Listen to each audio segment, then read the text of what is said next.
middle of the week, and I would like to share some of the excerpts from my book, and in particular, I want to share some of the visual materials that I've put together over the course of the 4 years or so that I've been doing research for this book.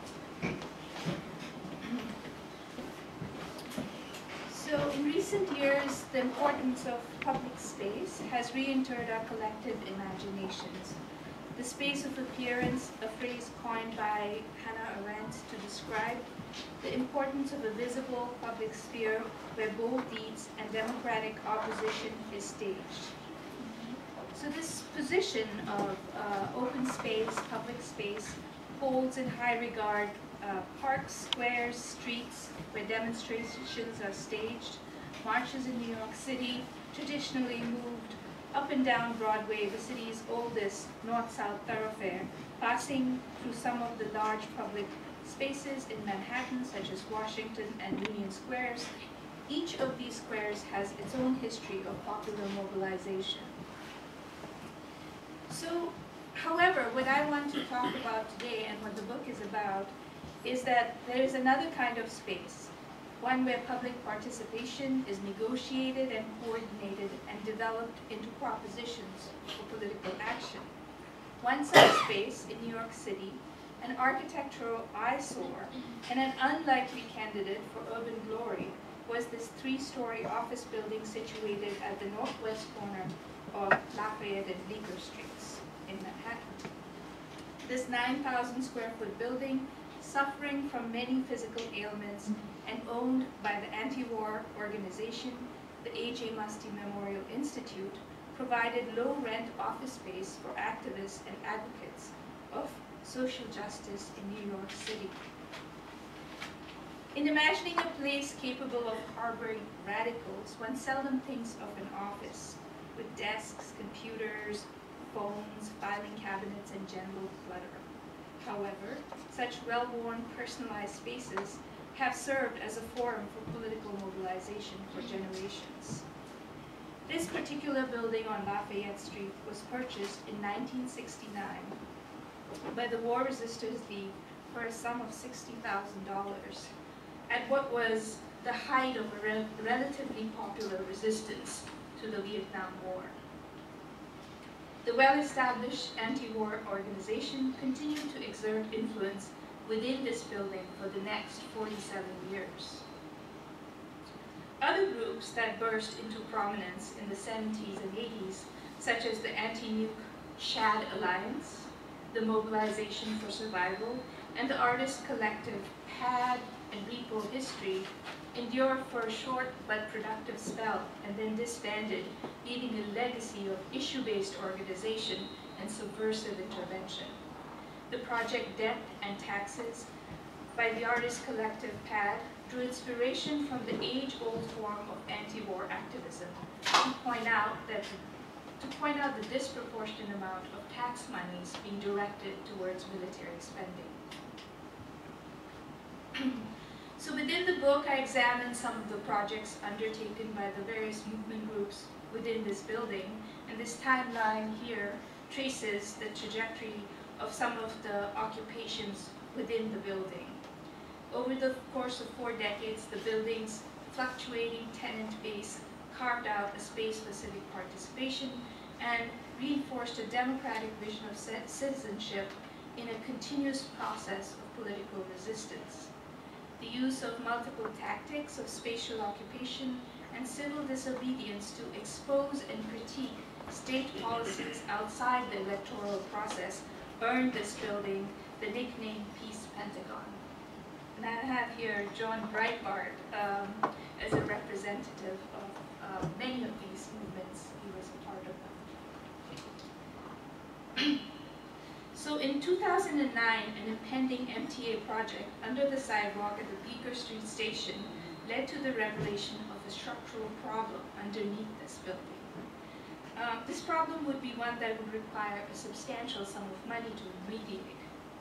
Property rich but cash poor, the owners of the building decided to sell the building and relocate to a rented office space.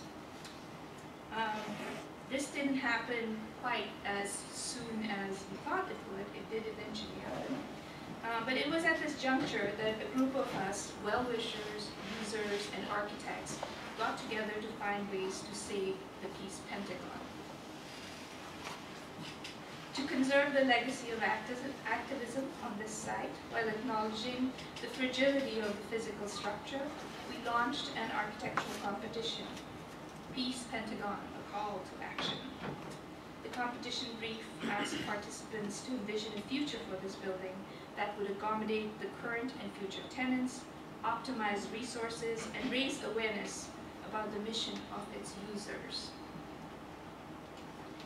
We received over 120 entries with a wide range of responses. The critique of militarism, consumerism, and gentrification produced some of the most arresting propositions. Several entries chose to keep a portion of the old building intact as a memory, while reorganizing the interior offices and repurposing the outer shell in novel and didactic ways. The problematic nature to save the Peace Pentagon allowed the activist architects to imagine a public realm through the projection and exposition of their architectural schemes. In order to publicize the project and bring attention to this building, we exhibited the entries in several public locations within the neighborhood. This included a branch library, a bookstore, and a collectively run art gallery.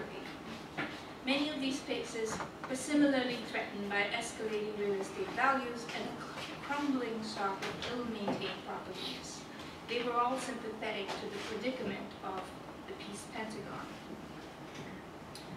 So it was in the process of negotiating venues for this exhibition within the neighborhood that I began cataloging an inventory of similar sympathetic sites in the larger area of the Lower East Side, and found that a network of self-organized spaces provided a hidden infrastructure of support that is vital to affect social change within the city. The book Counterinstitution grew out of this project to map out the efforts of generations of progressive, radical, and artistic dissidents and their paradoxical relationship to real estate. The Counterinstitution in the title refers to a conceptual and literal struggle to create a space for civic action in a city built on real estate speculation. Radical movements have historically formed a bulwark against the recurring cycles of real estate speculation. An economic downturn in the 1970s led to large-scale abandonment, disinvestment, and demolition, and turned once vibrant neighborhoods into veritable ghost towns across the city. This temporary devaluation of real estate, however, allowed ad hoc citizen undertakings and social advocacy groups to establish control over semi-abandoned buildings and properties.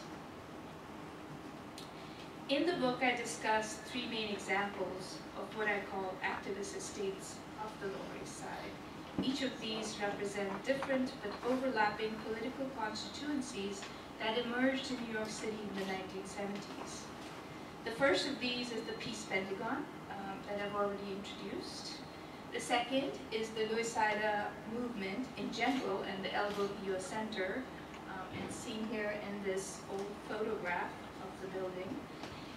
And the third is ABC No Rio, which was initiated in 1979 as a storefront gallery by members of an artist collective to pursue, quote, non-commercial, community-oriented, and experimental art practices.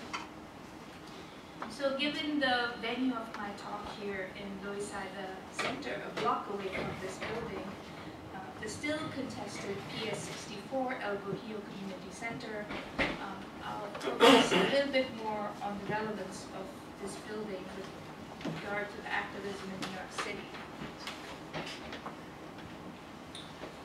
So these worsening conditions within neighborhoods such as those in the South Bronx, Harlem, and the Lower East Side disproportionately impacted the poorer minority populations.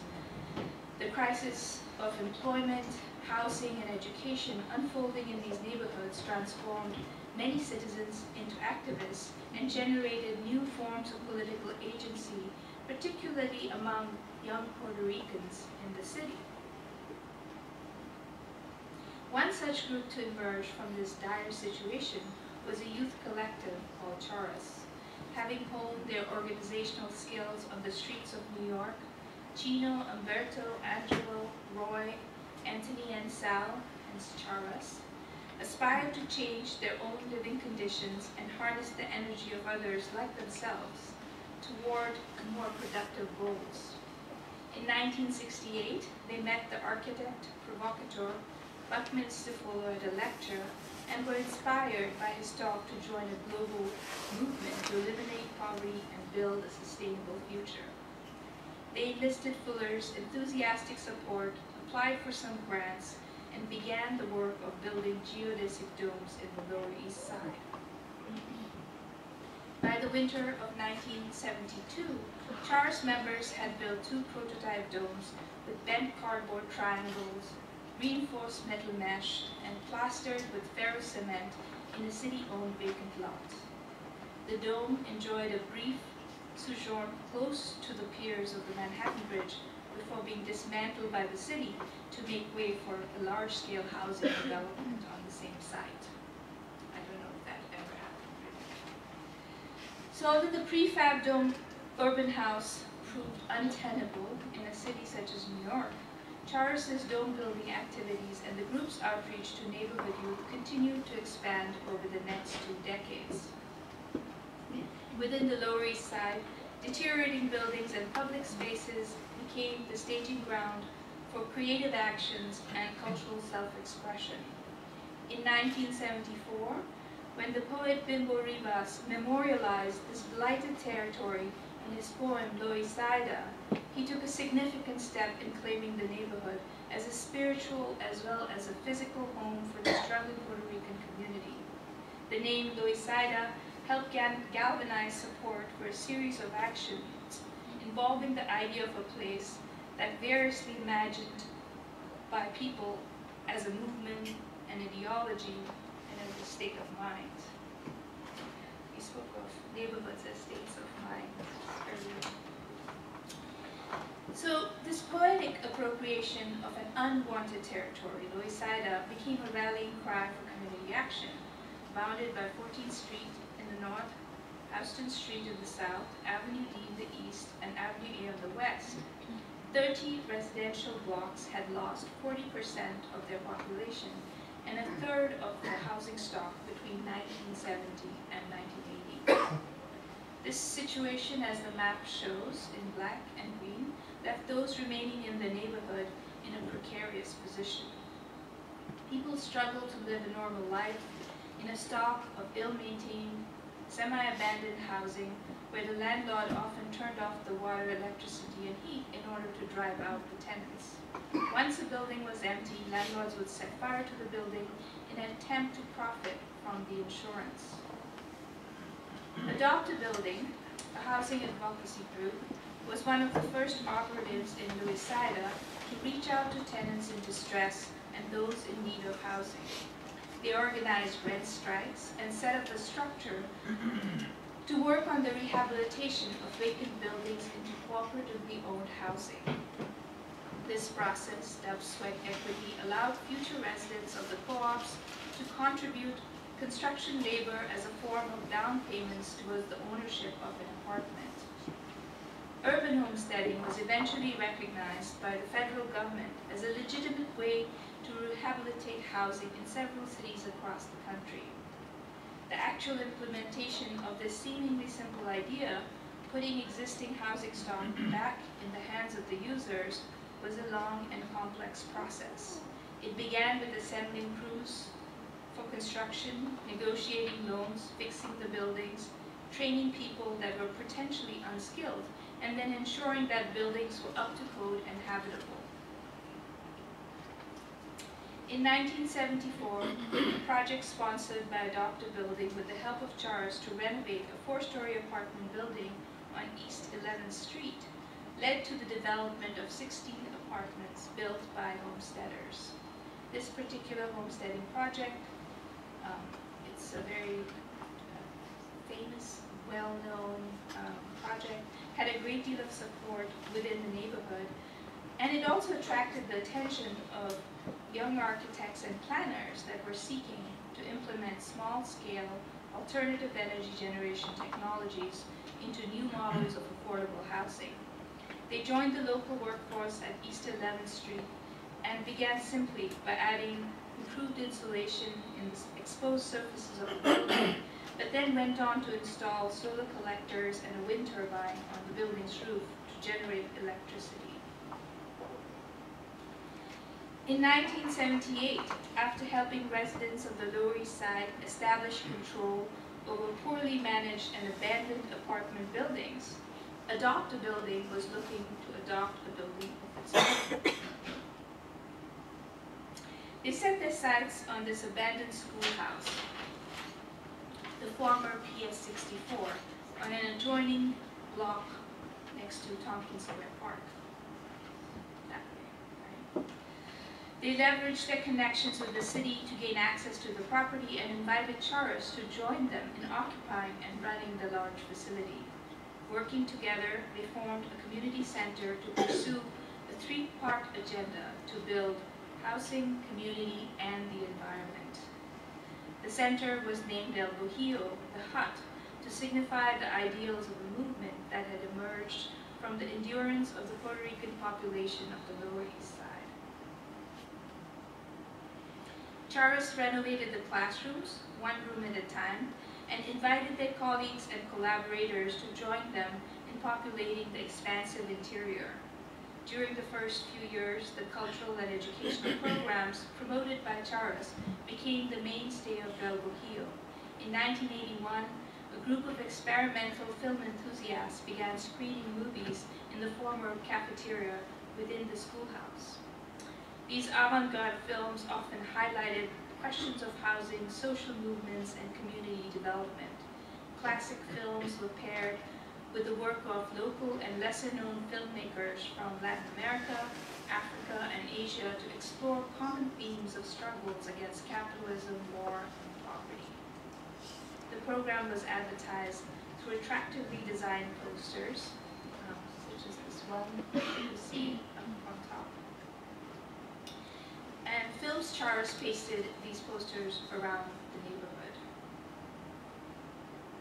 Describing the Charas approach to organizing, Chino Garcia, director of El Bohio, once explained to me, if someone came to us and said they wanted to work on a project, we said, sure, here's your desk, there's the phone, get started. He credits this method to having led to the launch of several successful grassroots efforts from this building. This do-it-yourself approach allowed programs located in the community center to evolve organically out of the interests and concerns of old and new residents. This process of expanding incrementally, in step with the gradual renovation of the building, contributed to El Bohio's open-ended and egalitarian character. Urban scholars and historians view the flow of educated white artists, galleries, clubs, and new cultural institutions into formerly poor and working class neighborhoods as a contributing factor, if not a direct cause of gentrification. In the case of Loisaida, the influx of artists, anarchists, and radicals was seen by some locals as a potential ally in their struggle against the city developer coalition. Charas sponsored several art exhibitions within the buildings as well as large-scale murals in collaboration with Art Makers Collective in La Plaza Cultural. 61 artists worked to develop and execute a variety of murals along several linear feet of party wall along this garden. Both local and global political perspectives determined the content of the new murals. Paintings of police brutality and the destruction of buildings in New York City were presented alongside images of popular uprisings in Latin America and anti-apartheid actions in South Africa. The success of El Bohio was a source of inspiration to a band of renegade artists from the Collab Collective. In 1980, a group of them broke into a city-owned property on Delancey Street in the Lower East Side and installed the real estate show.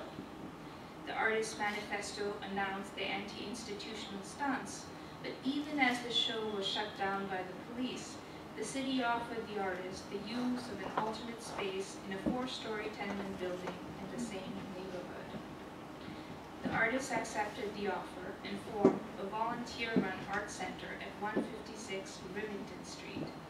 They named the place ABC No Rio in playful reference to a Spanish sign, Abogado Notario, with partially erased letters directly across the street from them. The early years of the this building's history were marked by a flurry of short, artist-curated shows built upon concepts of coming to grips with the living condition and social realities of the neighborhood. Burnt-out buildings, drug-related violence, and the lack of basic amenities were themes that were explored within the gallery in different ways. Early shows in the building, such as Artists for Survival, about nuclear threat, and Murder, Suicide, and Junk, explored the precarious conditions of survival at different geographic scales. The ad hoc curation and deliberate foregrounding of the deteriorating walls at ABC No Rio were a conscious counterpart to the distinctive whitewashed gallery spaces of the commercial art world to them. The ambition for inclusivity was also at the core of some of the early shows, such as Christy Rupp's Animals Living in the City, where artwork contributed by artists, scientists, and school children was displayed non-hierarchically in the long gallery space. The storefront window was cordoned off from the main gallery with chicken wire to house a live hen, mice, pigeons, and even cockroaches, in an attempt to explore the intersection of the animal world with the human one in the degraded environment of a neglected city. The exploitation of the authentic side of an ill-maintained tenement led to art practices that were an odd combination of the domestic with the anarchic. So within imaginative activities and the desire to connect to the city and its housing trauma, the first generation of visual artists transformed the space of the tenement storefront into a place that allowed a spontaneous collectivity to flourish. Poetry readings, performance, and the burgeoning punk culture of 1980s New York made inroads into ABC No Rio, while maintaining its stance as an anti-space. The ethical and aesthetic aspects of the creative efforts fluctuated over the next decade.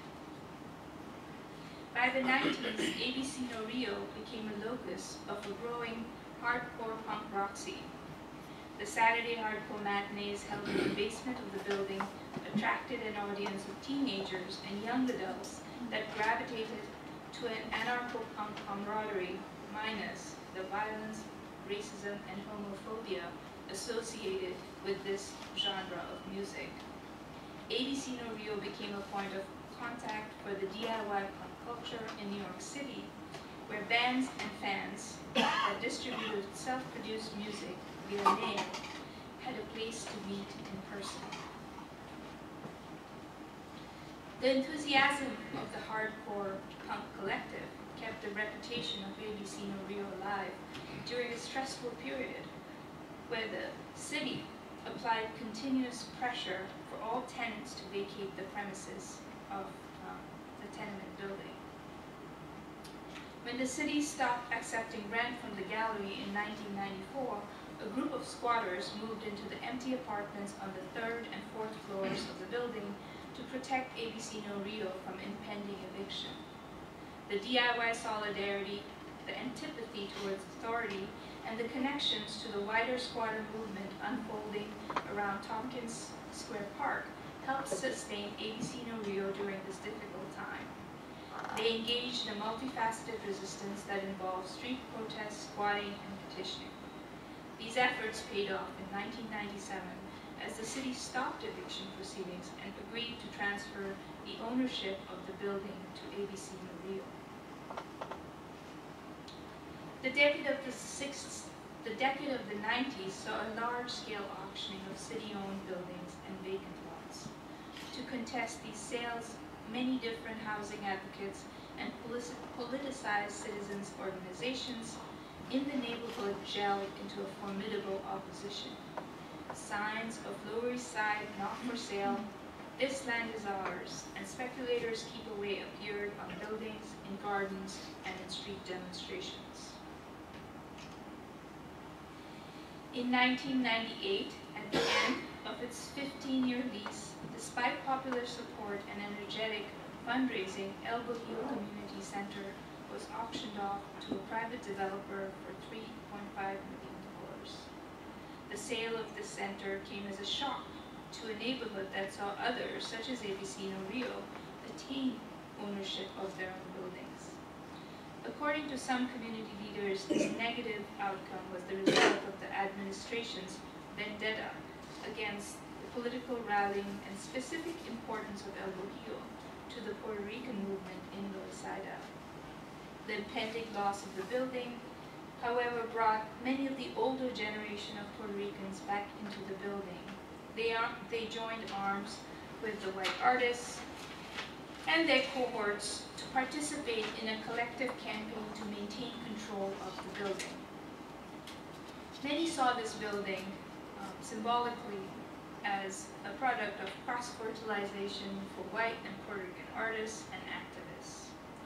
On December 27th, despite these efforts, in 2001, amidst chants of "Giuliani, you are no good, you are destroying our neighborhood," the police in riot gear evicted the remaining occupants of El Bohio. So, the former schoolhouse on the cover of my book has effectively been vacant for 17 years now. The imposing masonry structure, with its broken windows and elegant but damaged mansard roof, looms as an unresolved conundrum in a neighborhood where the property disputes from the contentious 1990s have seemingly been put to rest. The building street-facing entry is barricaded with plywood, and the blue tarp used to protect some parts of the roof give the monumental building a derelict appearance, more in keeping with the 70s than the present. To be modern, wrote Marshall Berman, is to live a life of paradox and contradiction.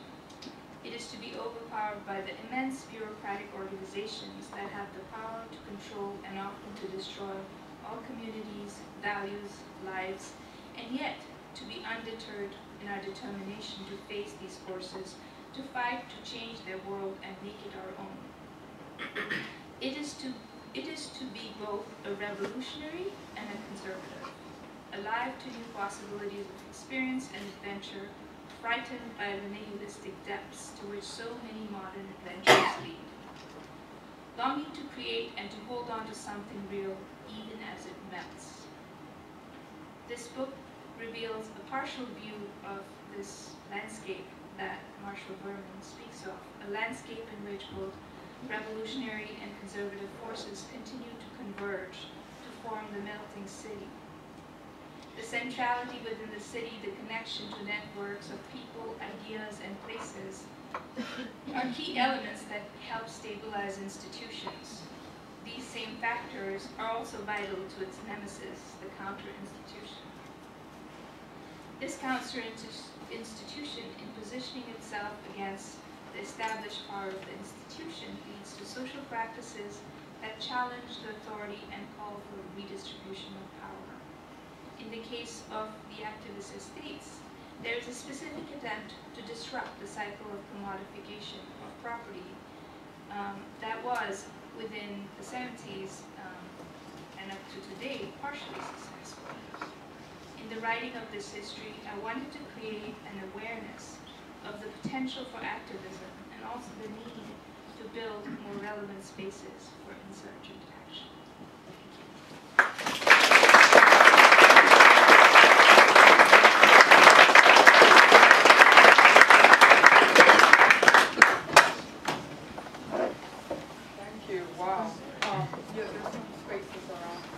That spirit of Marshall Berman, we're so glad that for those of you that don't know what Loisaida Center is, it's one of those resiliencies that haven't melted into the air, like this building itself could have been. It was put up for redevelopment during the Bloomberg years, and it ensued a 5-year battle between 2008 and 2012 for Loisaida, the Loisaida community, and the community board to unanimously say that Loisaida Inc., which was founded in the late 70s, more as a social services organization, to still have a footprint in the building. And I'm so very glad that nowadays we can play a role into maintaining these histories, the living archive nature, the living history of all these stories that, that are not necessarily part of the canonical, storyline of what we get. An example of that, and we're proud of it because one of our fellows, our summer fellows, is here today. This summer we had a collaboration with the Urban Democracy Lab. We had 2 fellows that, one of these, the quality of life in Loisaida, that was housed at Charas. That was one of the movements there. So we re-enlivened the magazine, and it has some articles that the fellows did. It's a contemporary version of the article. So if any of you want a free copy of the zine, it has like contemporary versions of what's going on in the neighborhood, and that link back to history as well. I also want to state that part of our supporters for this event is Borimix, the festival that happens in November, housed at the Clemente Soto Vélez. That's another one of those, counter-institutions and activist estates. It's kind of like a Charas Part 2 in a very different kind of, era. It was more in the 90s, but it's one of those G.D. Snyder buildings, with the H. And right now it's also going through, some kind of transition that, can put a lot of its mission at risk. So we're always partnering with them and support its history and what it means. And Teatro Sea is one of the anchors there. So we're happy to have them here representing, and this is part of the Body Mix monthly event of activities that they support. So I'm really glad that the person that we got as a respondent to Nandini's to this event, to Nandini's presentation, is like the perfect person.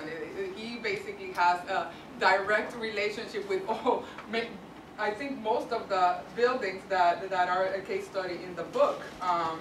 His name is Gregory Cholet. He has developed a self-described, viable, democratic counter-narrative that bit by bit gains descriptive power within the larger public discourse. Cholet is a founding member of PAD, Political Art Documentation Distribution, which issued publications on politically engaged art in the 80s, as Nandini mentioned, and was briefly located in Charas, which is literally a block away from here.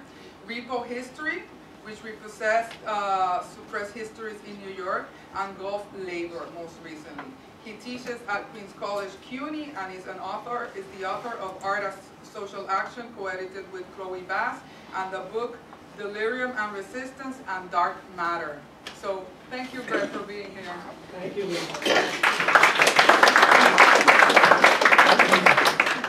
I'm not going to so much have a sort of responses. I'm going to actually ask Nandini a series of questions and open it up to you folks, because I'm sure in this room there's an amazing amount of knowledge and memory about all of these things, just as it is here. Yeah. Libertad? Oh, yeah. You want to pass the cards around? Oh, yeah, mention this. Yes, this is what I mentioned at the beginning. We're going to be passing them around with a pen in case you don't have it. But we're asking that we get the pens back at the end. So just to remember, these cards, Libertad, are to help sort of feed into this project that you're doing, this exhibition that you're going to be doing. That's true. For those of you who got here a little later, we're trying to make this book and this presentation into an actual exhibit. So these cards are for you to obviously look at one of the archival pieces that Nandini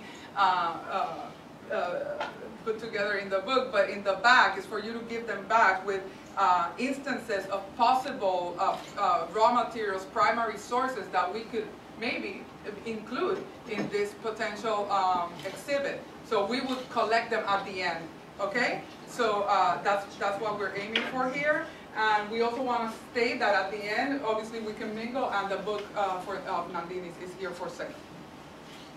So one of the things about this project is the book itself, which is just a beautiful physical object. And if you haven't seen it, make sure, even if you can't buy a copy tonight, you take a look at it.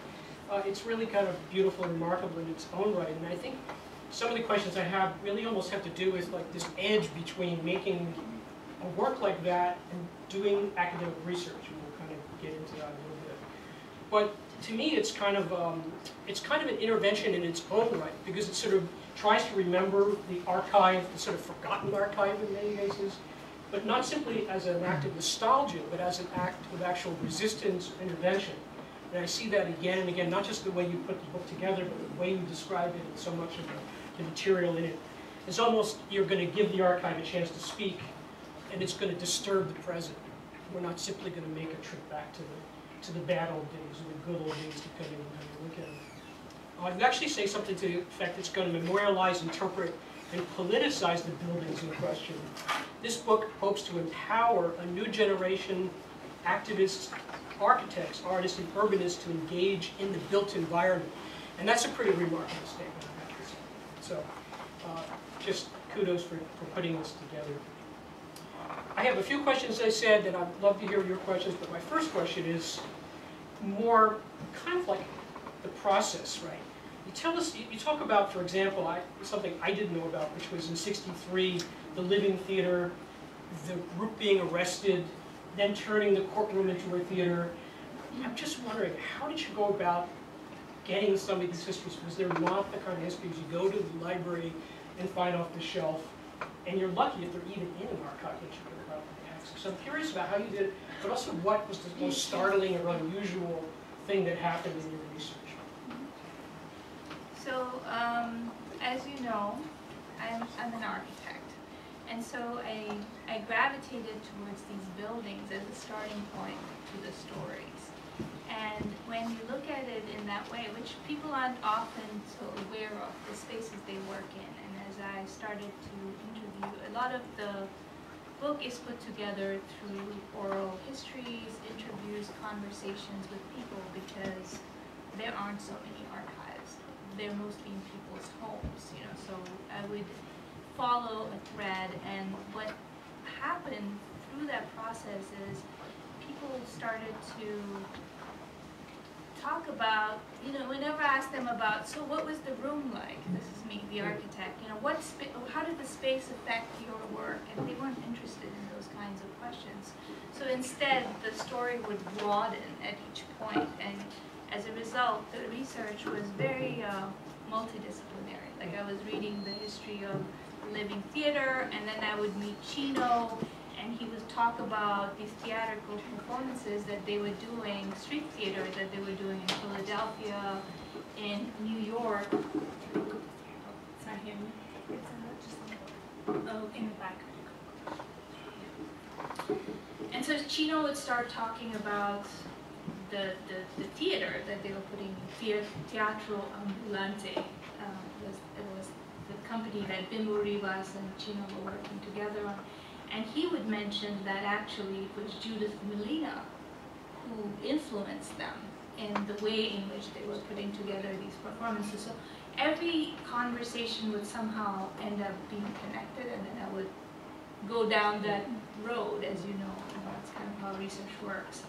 And just being in downtown Manhattan and having access to fields and, you know, all these archives where actually the history of Judith Molina is better documented than the history of Chino Garcia's theater. So I started to connect these things together and see how they work, and that's sort of the process. You mentioned Fales Archive. If people don't know, that's the archive, the downtown archive, which is at New York University's library.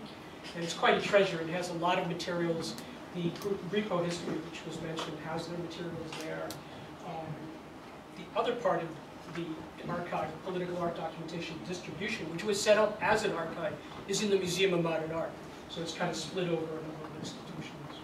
But coming back to this, this process, you mentioned this book charts out territorial occupations at different scales and simultaneously builds upon use and symbolic value of these buildings. And I'm really interested here in the way you use the word symbolic, because when we're talking about buildings and institutions, we're often talking about bricks and mortar and physical spaces, things that can be preserved, or maybe, you know, sort of documents that have to do with the legal structure of the building. But I'm curious about this notion of the symbolic level. How does that function? I think often, other than for architects who look at, and structural engineers who look at bricks and mortar, people often talk about buildings in terms of what they mean to them. And this process first started, as I mentioned, with the Peace Pentagon, and the War Resisters League is the main occupier of that building. And the War Resisters League has been called the halfway house of all anti-war movements. So the building itself took on the character of their organization, where they introduced so many different groups into the building. In the 80s, it became full of the artists because that's who happened to be working in the neighborhood. Before that, it was you know, a lot of women that were involved in the eco-feminist movement, Grannies for Peace. So this one building is actually, if you trace the history of all the people that have been through the building, it gives you a history of the United States, which not being from the United States or not having access to this history through childhood, it was the way I learned the history was through the history of this building. So in a sense, it's an archive in itself. And no one in that building was much concerned or liked the building that much. It's a sort of, you know, floors were tilted, pencils used to roll from one end to the other, there was no heat. It was a difficult building to actually work in.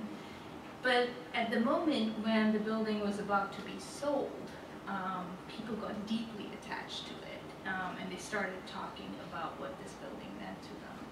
And during the competition, we made, my colleague Maureen Shea actually did a couple of interviews with people within the building, and each of them began to speak about what the building meant.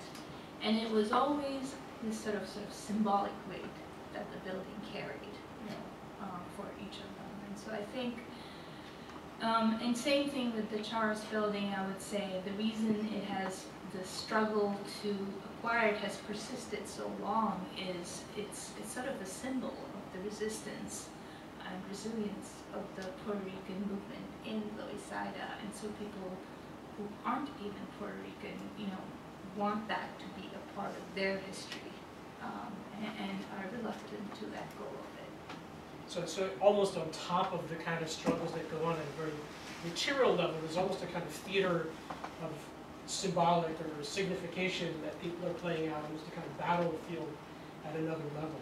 Right. Yeah, it's sort of fascinating.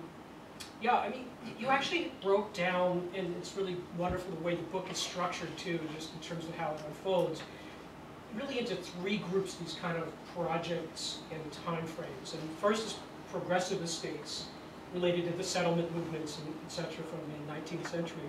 Then radical estates. And then the final one is artist estates. I wonder if you could kind of elaborate a little bit on that tripartite structure. Yeah.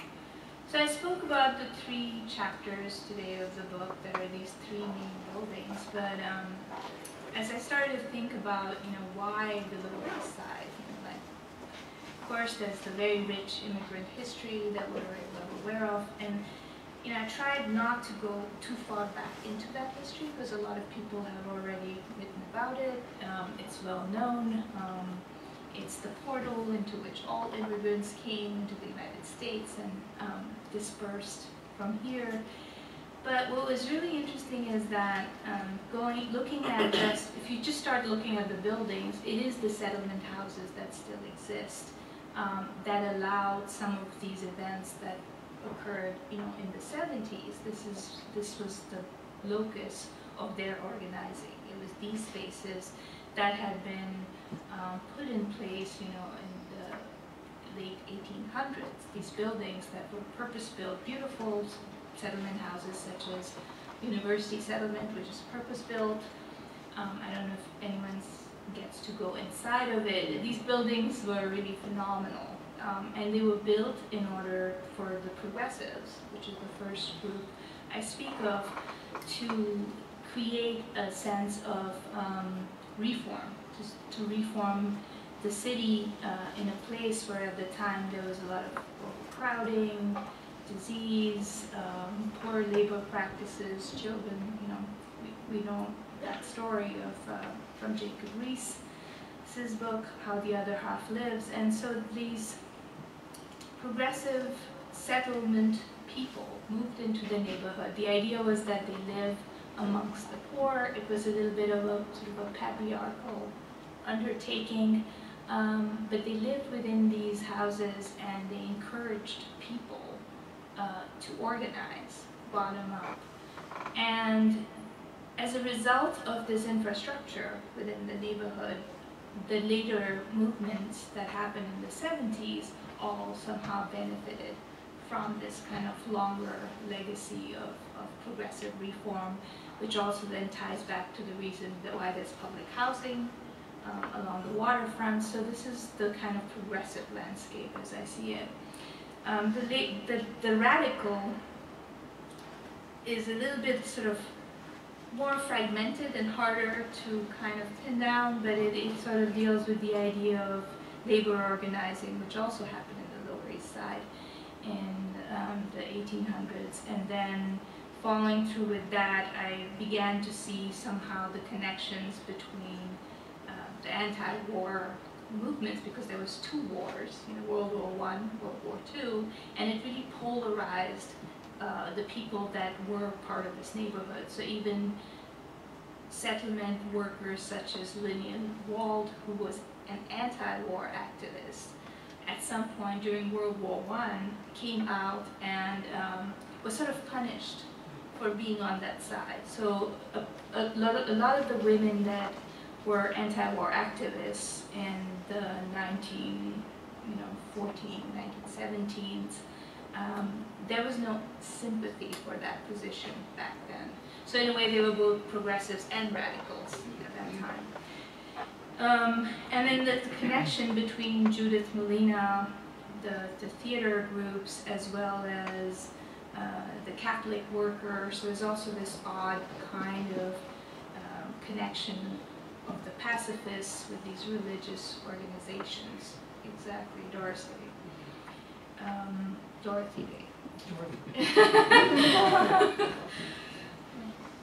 So, and it's a rambling answer. It's a very it's interesting. And so it's not like a completely linear building on a foundation, but a kind of weaving back and forth, and probably some tensions and contradictions within it. Right. So Warriors of Civic, which was the first, how do you say, secular anti-war. That's how they differentiated themselves. Organization also had, you know, a lot of gay anti-war 1950s activists within that organization. So there's also these other kinds of activist crossovers that happened. Anti-Korean. Anti-Korean, yes. So anyway. So when you get to artist estates, where one seems to be most conflicted in some ways, at least it does in the present. Yeah.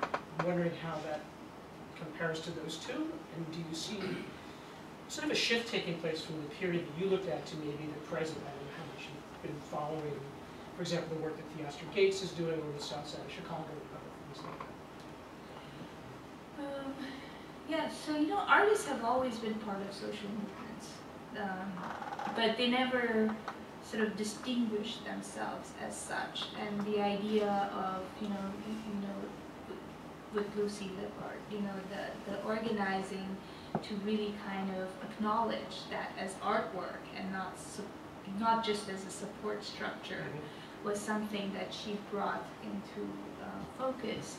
But if you look at all the publications from, you know, the 1920s, the artwork in them is just exquisite. You know, it's also like aesthetically beautiful.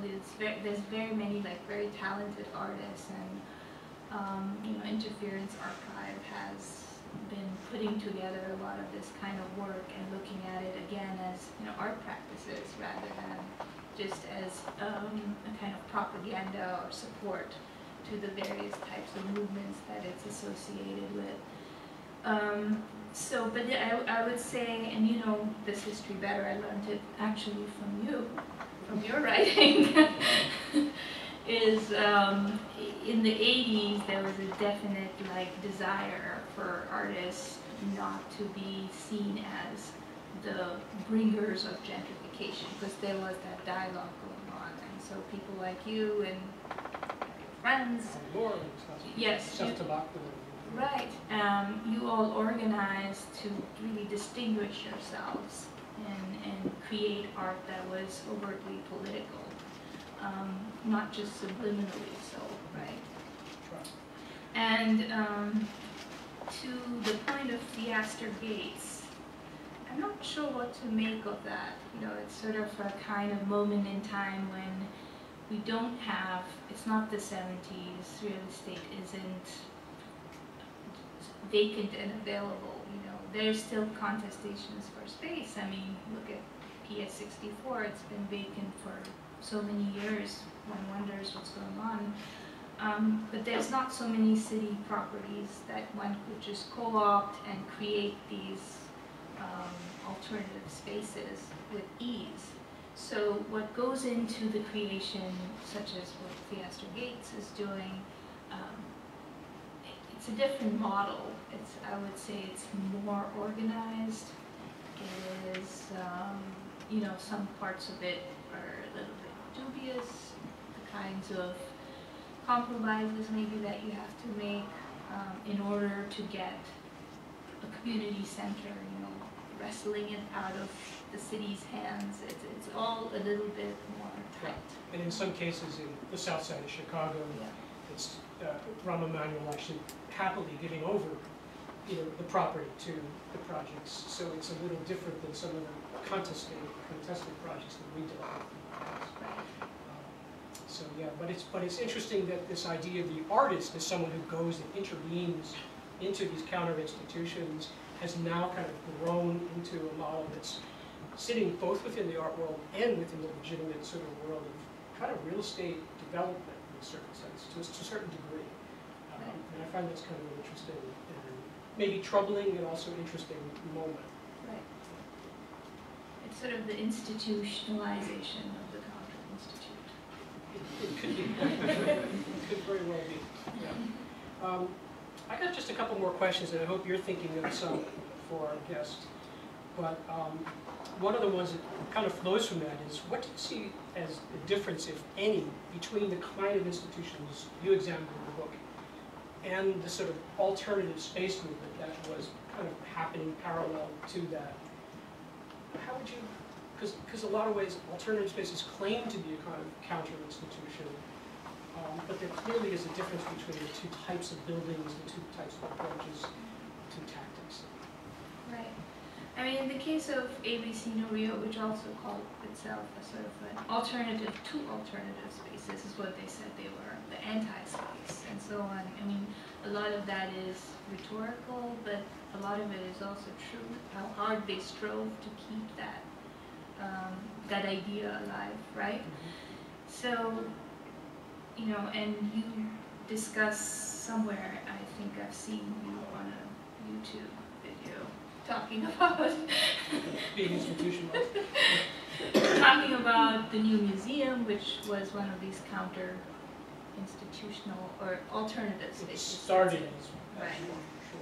And then got to the fundraising and, you know, buying the property and building a new museum, and it's so that kind of process. So I think it doesn't just stay static within art. You know, artists are somewhat more, as Alan Moore says, opportunistic, right? And so there is also this idea of those were the opportunities then, and some of the people capitalized on them, and they moved on, but the institution itself, such as ABC No Rio, remained in the aftermath. And there are still spaces around the city, you know, the Interference Archive. Jen is here from Interference Archive. Jen. And there's Mayday Space, and you know, I think for me, the Counterinstitution in a simpler way is something that is formed out of ground-up organizing. You know? Okay. So places that look interesting, such as Pioneer Works. You mentioned that earlier in a conversation. They're not, you know, they're just different because someone bought a building and then thought to bring in art that may be interesting, maybe oppositional in some sense, but the formation of that organization doesn't have this kind of building up. And that was my, That's the difference. that was probably what I was thinking. I didn't want to lead the question, but that really sounds like it goes in that direction. But there is this desire now to sort of drape your project in something that looks like the kind of projects you're writing about, but is not that kind of project, because you say it's not bottom-up, it's often heavily funded. Right. It's still struggling, as all cultural institutions do. I mean, I don't want to take anything away from Pioneer Space, Right. or these hack sort of centers or maker spaces, but they sort of have this flavor as if they were in the moment that's already passed. Maybe another even stranger example, maybe some of you know, is the Purple Lounge. How many people know that? Anybody been to the Purple Lounge? Do you know what I'm talking about? Okay, so Adam Purple of the Garden of Eden has been sort of strangely memorialized in a very expensive, exclusive cocktail lounge on the High Line. And you know, this kind of weird sense of bringing back these histories, but in this second time, that sort of farce, maybe, manner. It's very curious. I'm going to ask you one more question. Maybe it's a little outside the realm of your research, too, and then open it up because it may lead into some of the things people are wondering here. And that has maybe to do more with sort of politics. As we know, Karl Marx famously said, all that is solid melts into air. And he was referring to the way capital radically undermines and established rules, social structures, technologies, even the means of production itself to sort of reproduce itself.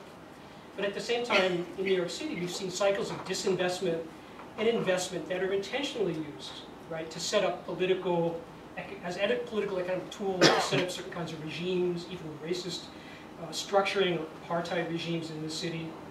So I guess my question is for you, and maybe for other people, is, are these kind of cycles of investment and disinvestment, which are inherent to this sort of contradictions in the system, being taken advantage of by the developers, by the politicians? Are they accelerated by them? Or are they actually, in some ways, provoked? Are they actually part of the means of the revolutionary reproduction itself? That's very, yeah, that question is very big. I mean, just a simple inroad into this. You know, we're at a moment where there couldn't be more investment in our city, and yet so little of it trickles down, so that every time there's the talk of affordable housing, you know, there's no money for it. And once again, it's the people at the very bottom that have to somehow be displaced in order to provide for this housing. And it's just astounding why at a time of plenty, you know, there is still famine. So I talk of a time of famine where people created plenty, and so there is this, so there's obviously something, whether to pinpoint it at developers, or you know, how capital works, or you know, what leads to what. You know, I do believe that city officials go into their jobs intending to right and correct things, right? Like, that is their ambition. I do believe in that. But it seems like the way the structure of the city works, the way the bureaucracy is so tightly wound up, there's really very few cracks. But those need to be explored, you know. And the counter-institutions are one way to kind of pry those open. Right. Which is why I love the fact that you end your project and your discussion not on, wasn't this a great moment, but how do we move forward with this? Yes. I think nostalgia is kind of not the point, right? Has no place. Right, and that's, if you haven't, that's when they have the purple lounge. Yeah. That can get co-op. $25 martini. Yeah. Questions? Yes, please. Hi, I'm Max. I'm from the journalism school at CUNY. I'm really curious about the way that local news played into this history and people's ability to organize around these projects. That's a great question. I think, you know, Libertad just pulled out this quality of life in Loisaida, and I think there was, people were really making, they had their own presses, there was a lot of newspapers, there was the East Village Eye, is it called? East Village Other. Yeah, and they put out these publications really fast, and so there was a lot of, I think this is what you mean by local news organizations. Yes, there was a lot more in a sense of these type of publications, and a lot of my research really has been through these kinds of sources, but they're not, I mean, they're news sources, so they're not analytical in the way that you would have other types of writing. And so they did contribute to the sort of spread of information. This is before the internet. And people also made a lot more posters. They posted things in the neighborhood. This was another way to sort of exchange information. So there's a lot of that going on. Just one anecdote. You talked about the real estate show. And so this was, again, when a group of artists broke into a building at Delancey Street, set up a squat gallery. It was, I think, it was the last few hours of 1979 of the decade, and then it was thrown into the street, and the police confiscated materials. And someone happened to know Joseph Beuys, who's a well-known German artist at the time, he's dead now, who was having his solo exhibition at the Guggenheim. And they got in touch with Beuys. Beuys came to a kind of press experience, you know, for the press, and Mayor Koch was so ashamed that this was happening, he gave them the second building to work with temporarily. So there was a way of leveraging the mainstream press to a certain extent to do something. That wasn't too typical of this. Right. And actually the story of ABC No Rio is full of just that. You know, they were really good, the first generation, you know, right away in 2 years they started writing their own book. It was called ABC Rio No Dinero. And this is an amazing account of, you know, what they were doing, which were somewhat sort of sloppy shows, right? Like they were put together very quickly. Do-it-yourself, and you know, if you look at some of the criticism of these shows, the politics sometimes could be suspect as well. You know, they were quick shows, but the book really helped establish a kind of authority, and I feel like that's why they persisted way past the point where, you know, where they could have, in a sense. But although the book is literally falling apart because it was bound badly, because they didn't have enough money to do it well. Fortunately, there's an entire website. It's the Bowery Project website. It has the entire book scanned. It's really good. Other questions? Clayton Fathers also, like, is a self-proclaimed documentarian Who's referenced in the book. Yes. That has done mostly visual and through photography, but he's commissioned a lot of essays of people, and there's that book, Resistance, that, Yes. Yeah, the Charis and ABC No Rio got their opportunity to become an activist state during a period of abandonment and decline. If you're talking about institutionalizing, like with so much development going on, obviously the real estate industry has elbowed its way and controls everything that's going on, and you've got minimal programs like 80/20 if you're talking about housing. But what kind of supports could be institutionalized within the government that would actually fund and make a part of community development and planning to create community, independent community bases. So let's take a page out of this book and fund it, and actually use it in a kind of governmental sense, a municipal sense. Well, yeah, like people involved with co-ops are interested in the co-op, Federal Co-op Bank, and its funding. Of course, it got started at one point when funding, they kept it very minimal. But the state banking movement and stuff like that is trying to institutionalize something that's different. So it just doesn't occur when there's certain opportunities occur where community people gather. It actually becomes part of the process. What kind of things could be done, or just speculate or not, I guess? I mean, I think I wrote the book very much from not the city's point of view. I wrote it from the point of view of people who, despite policies, forged ahead, and the city was amenable at that time because they didn't know what to do with all this real estate that they had gathered, because in the 70s there was a moment where these properties that were in remission were suddenly taken over by the city, and so the city was actually the landlord of some of these shabby buildings with no heat and no electricity. So when people started to do cooperative homesteading and things like that, there was no policy in place, but they thought, oh, this is a good idea, because they themselves didn't have the resources to deal with this crisis at that time. So how does one get the city to institutionalize these types of opportunities? I mean, I feel that you have to, there are people that are working, David is working on, he's from REIC, they're working on,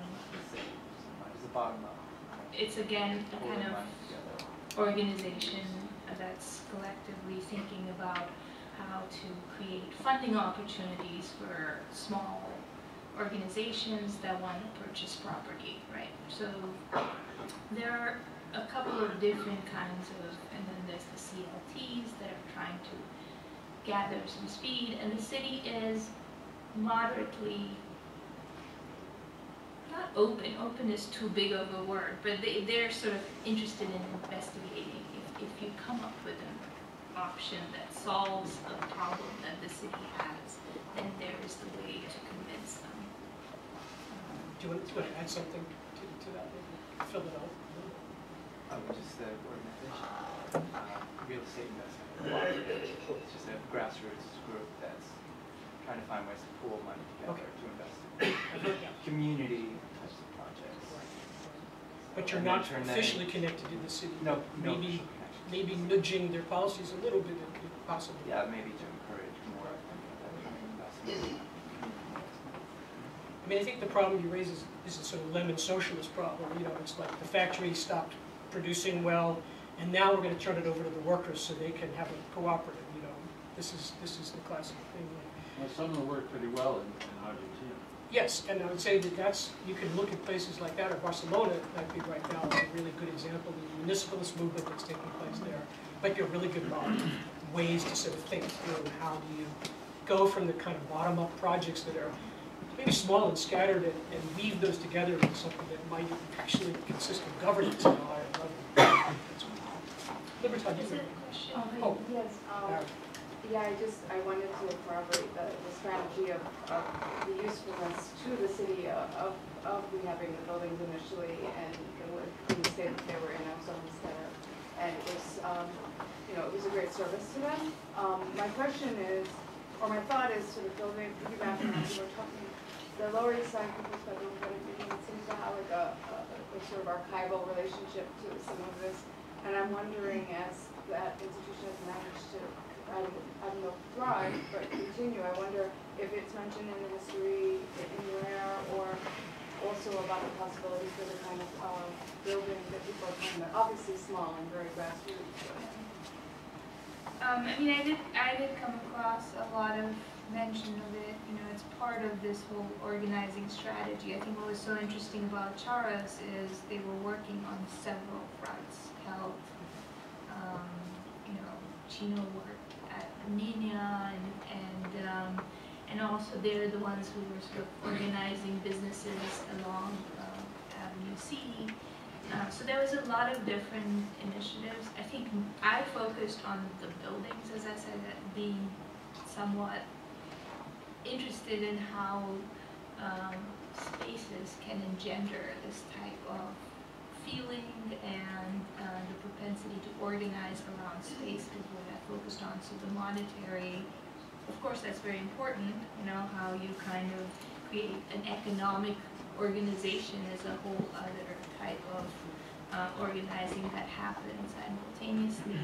I mean, going back to the things that are still pretty stable in the Lower East Side, you know, I came to this neighborhood, I went to school at Cooper Union in the 1990s, and so I've been, you know, I've had many ways in which I've been engaged in this. I lived here, I left, I came back, I couldn't afford anything, so there's been like a whole kind of connection, and at one point I just didn't want to hang out here, and now I want to again, because I see that the way the rest of the city is going, actually you do sense a kind of, you know, with all the community gardens still in place, not all of them, right? That many were lost, but many of them, and people like Wendy who are still, you know, doing all this kind of water retention now underneath the garden. So there's like all these resources that are still, there's a large network of spaces that can still be considered community properties in some sense, that allows things to flourish, I would say, still. You know, and also some of the housing, not all of it went very well, but there is still some bits and pieces of all the HDFCs, the public housing on the waterfront. I think all these forces keep the neighborhood relatively in balance compared to the rest of the city, where those structures were never put in place. So you can just come in and have the tabula rasa and start up again. Yes. I just wanted to mention that Warby Sisters leads David McReynolds' memorial is this Saturday from noon to 3 at Jensen. Do you want to hear more of that story? It would be a good place to go. It's good to know. At 3 o'clock, right? What, noon to 3? 1, 2, 3. Question in the back there. Yeah, just a little bit on the question about the media. I think a lot of the stuff that you talked about was in the 70s, so although the Underground Press Syndicate, which was like in the 60s, which was a syndication for publications and images, was kind of dying out. I think it's interesting to talk about the media in terms of television, because you, Paper Yes. Tiger Television and Yes. Third World Newsreel were working out of these spaces. So to my question, I guess if you have a three-part question, why did you choose this time frame? And I'm wondering if this time frame has any connection to that evaluation versus a perspective on the 60s or another period. Second part would be like as an activist space, what would you say some of the minor or major wins are as an activist group? Like what are the things that were changing in terms of the laws, in terms of stopping some kind of nuclear plant from being developed, et cetera, et cetera. What are some of the wins in terms of activism? And the third part is I'm interested in that racialization of that space of El Bohio in terms of how they viewed it as an initial space and then ultimately in the end also seeing that as a factor in their demise.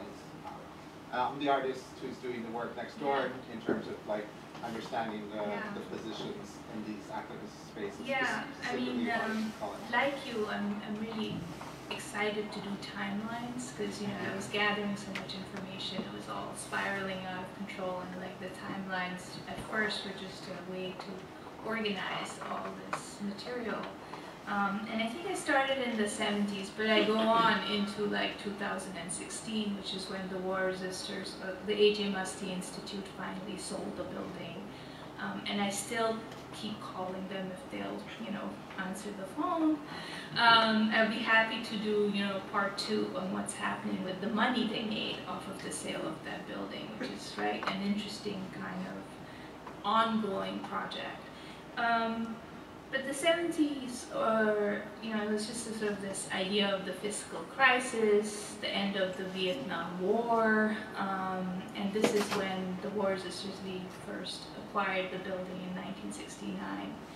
And so it's really, it is a kind of a moment, I think, that's important in terms of the real estate devaluation and all the kind of things that were going on within the city, going after the properties for their taxes, acquiring like thousands and thousands of apartment buildings. The city owned them, they didn't know what to do with them. And most of them had tenants in them. So I think that was why I started at that particular moment in time. And within the book, I do discuss a lot about the 70s and the 80s and the 90s when it comes to especially paper tiger TV. So you have to read the book. How about Lynn's question about successes? Can you repeat the third question about the successes? That was the second question, like what are some of the wins? As an activist space, you often have an idea of overturning something or like shutting down part of the city, or what are some of the big things that came out of the planning within these spaces? Outside of the community environment of providing for the community, of created spaces like the anti-racist spaces or anti-sexist spaces. Outside from that, what were the large or small wins from these institutions? I mean, I think the nuclear disarmament movement that was ongoing at the war, and the War Sisters League, I interviewed David McReynolds, and a lot of them thought like the nuclear, going after the nuclear plants was a big distraction.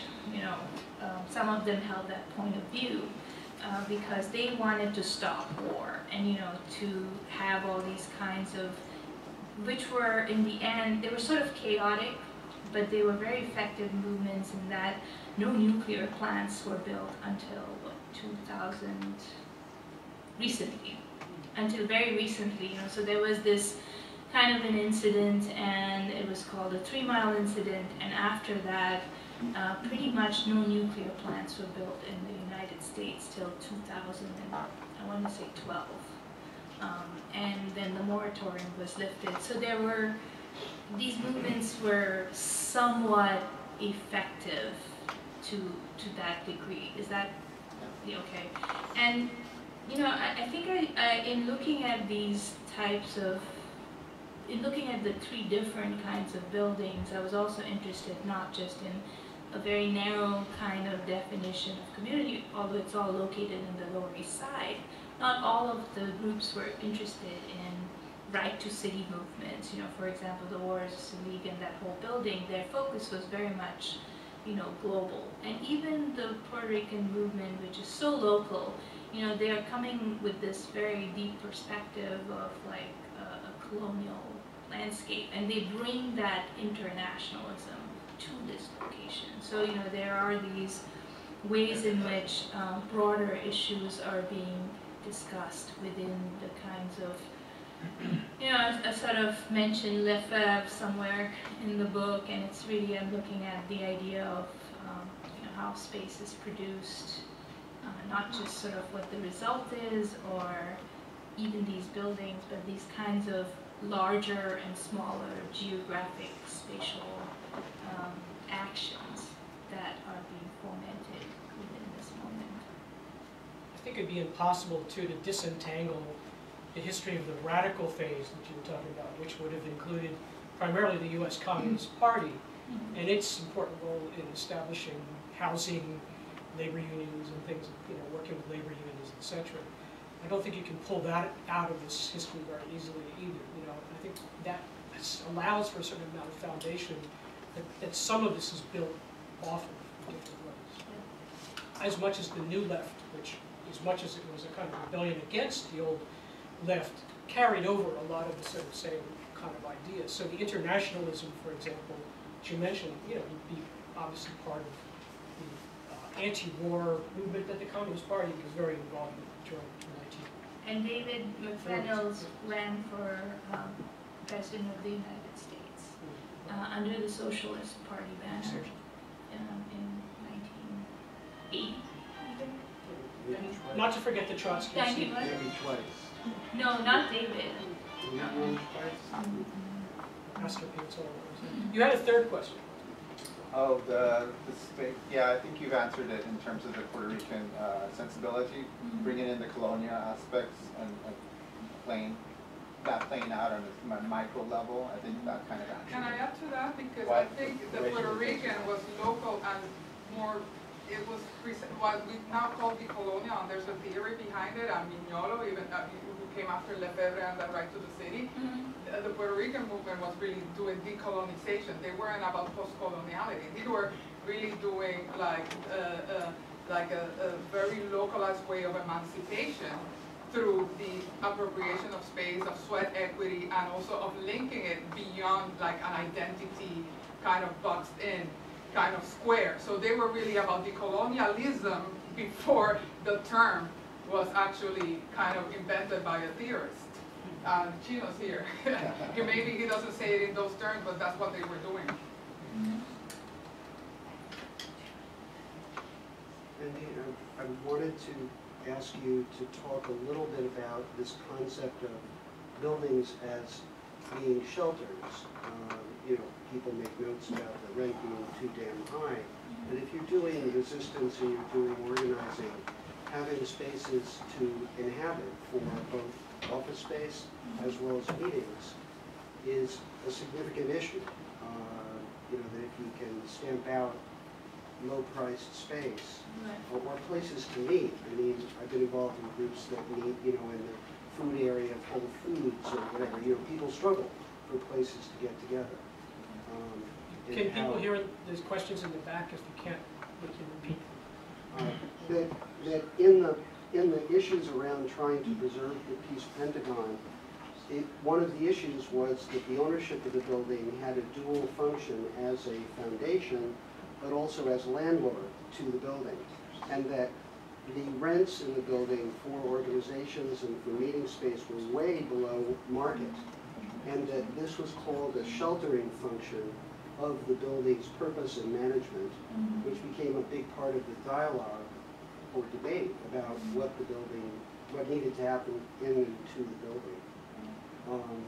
I mean, I think there's like so many, you know, with the housing issue, which is still highly problematic, but there are things like rent stabilization, rent control, rent strikes are, you know, a traditional form of resistance since 1940. I get my dates wrong, so don't hang on to that.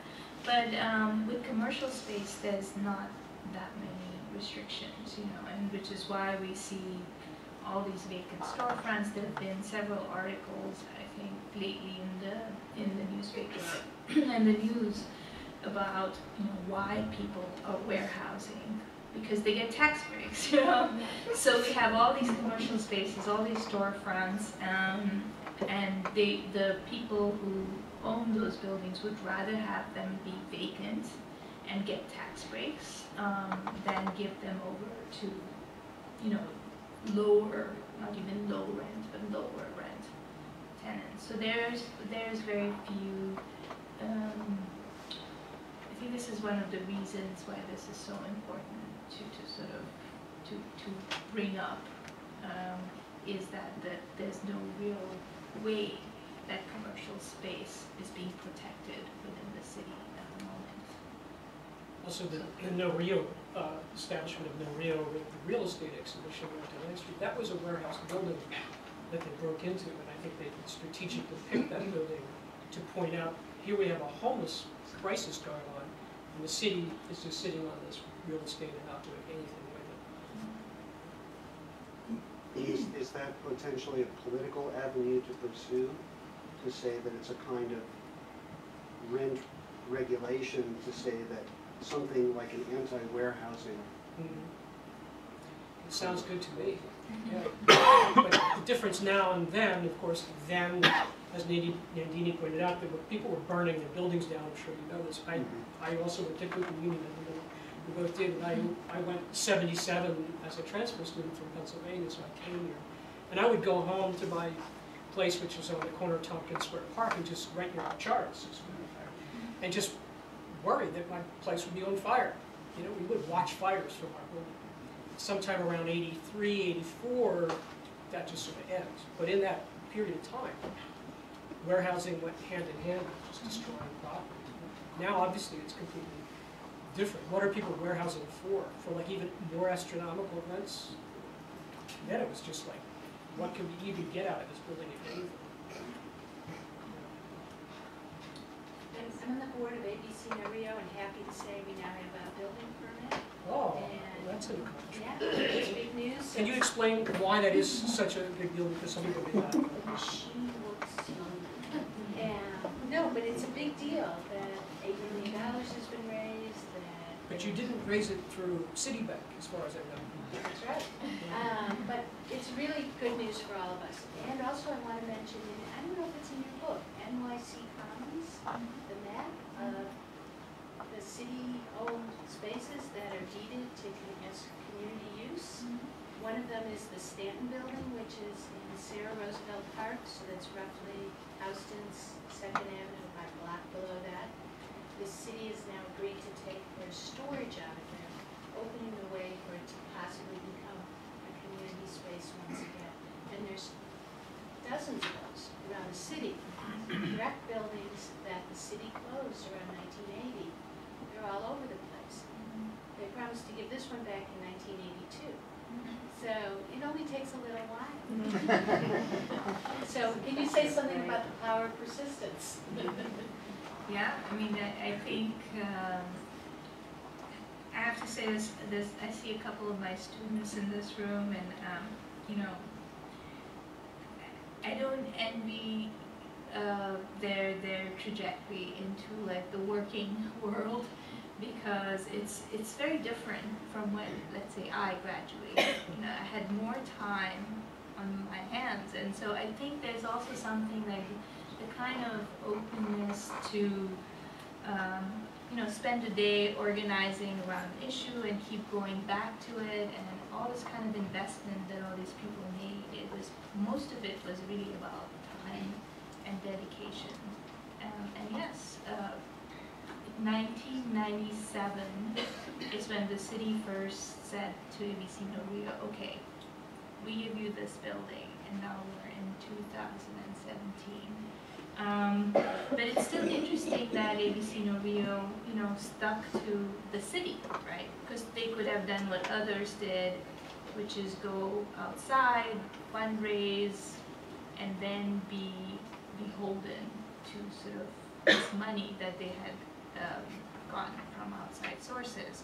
But they still, most of the money that they have for their renovation, correct me if I'm wrong, still comes from the city, right? And so they have to follow their rules, which is why it takes so long. They have to do the contracts the way the city wants them to do. They have to do the bidding processes for the construction according to the rules. But that's still, it's nice to think that that's still an option, right? It just takes time, so yes. It's also a political decision by Steve England or yourself and others that we're not going to take corporate money, we're not going to do it. So it's really an accomplishment. Thank you for telling us that. When will groundbreaking possibly begin? According to the posts that are coming out, it's sometime in early winter, early 2019, so very soon. Well, on that optimistic note, we have lots of time for all of us to mingle. There's so much experience and wealth of knowledge in this room right now. We want to give a great round of applause to our presenters.